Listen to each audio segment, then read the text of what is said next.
Sealdah rail station সহ কলকাতার বেশ কিছু মেডিকেল কলেজ ও হাসপাতালের সাফাই কর্মীদের ঠিকাদারিত্বে আর্থিক বিনিয়োগের অভিযোগ উঠল।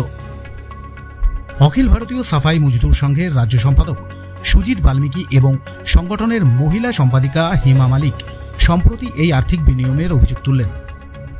এ বিষয়ে দিল্লিতে সাফাই কর্মচারী আয়োগের কেন্দ্রীয় অধ্যক্ষ এম ভেঙ্কটেশের কাছে ডেপুটেশন দেওয়া হয়।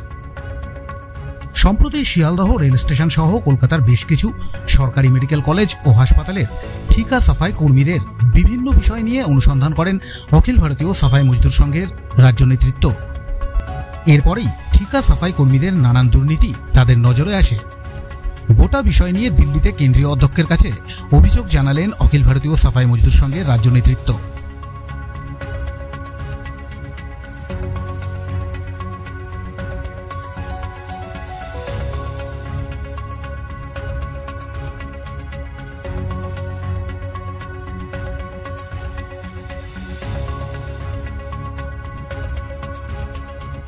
কলকাতা থেকে রাজু রায়চৌধুরী রিপোর্ট, ব্যারাকপুর টাইমস।